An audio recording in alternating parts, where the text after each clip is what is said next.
Today we're building a kit that costs less than 500 bucks. What's up guys, welcome back to another electric skateboard video. Today we are building the MBoards 2020 Starter Kit. And just as the name would suggest, this is a great kit for someone who's just starting out.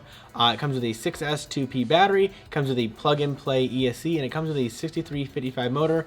All of that is a lot, but here are the specs. The specs are, it will go about 18 miles per hour for about 10 miles in range. So it's a great starter kit, lots of room for improvement, lots of room for upgrades, and goes together very easily. So let's get right into the build. So to kick this build off, we are going to prep our deck for enclosure installation. We're going to do that with a Sharpie, masking tape, as well as the gasket that comes with our enclosure. We're going to use that as a template for drilling our screw holes.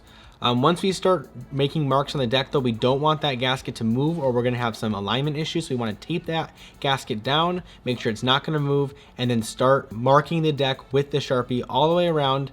Mark each hole very clearly so when we start drilling, there's no confusion and there's no misalignment issues. So once that's done, we'll take the tape off and that will reveal our marks that we know what we need to drill. So I'll save you guys the time and not show you every single drill hole, but you're going to go around and drill a hole straight through your deck all the way, and it'll look something like that. I ended up countersinking mine so that my hardware would sit flush with the deck, but you don't have to if you don't want to. And after that, you do want to peel off the adhesive backing on the gasket and add that to the back of your deck. Next, we'll add our trucks with our riser pads and deck hardware. And we will fasten that with a screwdriver or a drill or whatever you want to use.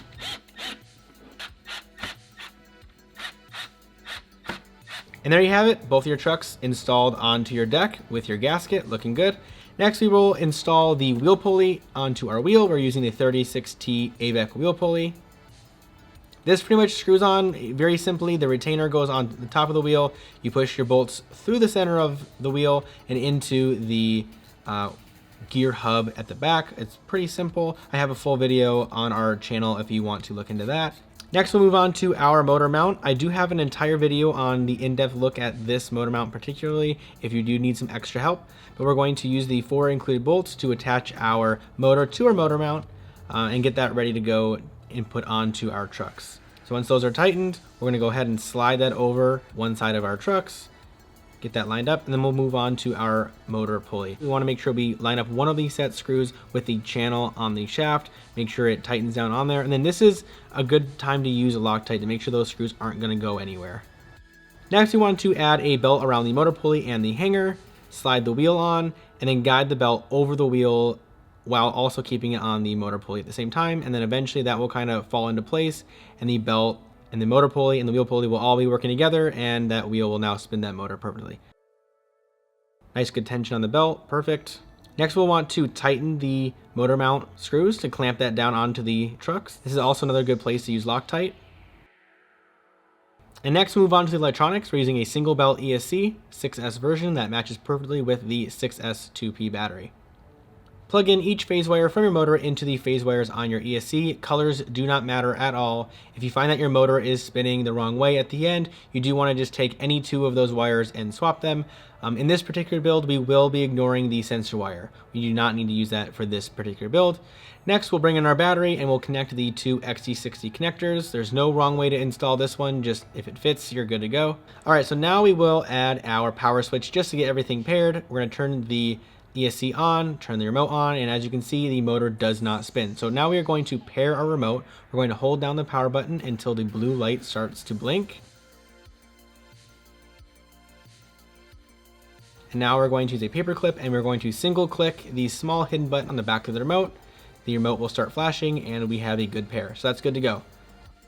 So now that everything works, we're going to take the power button out and then we're going to install it into our enclosure.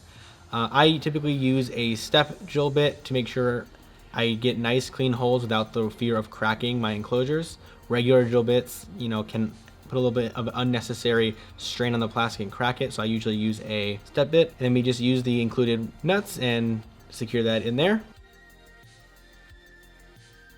And now we'll use the included hardware, bring it up through the bottom of the deck, through the enclosure, and then we will tighten all of those 18 bolts or so around the outside. And that is pretty much it. That's pretty much all it really takes to get this board up and running. Again, I use a smaller deck because I just kind of like that smaller look for this type of kit, but you totally could add a much longer deck if you wanted to. If you really like that longboard look, you could absolutely get that kit to look awesome on a, you know, a more traditional longboard style. And again, these specs are pretty good at 18-mile-an-hour top speed and a 10-mile range. Great specs for really most people at this point, and all for less than 500 bucks, which is pretty good. Again, if you have any questions, please let me know in the comments below. We have a link to all of our new kits in the description below as well, so check those out. And again, if you're watching this in November, our Black Friday sale does start tonight as of posting this at 9 p.m. Pacific time, midnight Eastern time. If it's past, you know, if it's 2021, if you're watching this, then don't worry, you can look forward to next year's sale. But anyway, I just want to let you guys know, thank you guys for watching, and I will see you in the next one.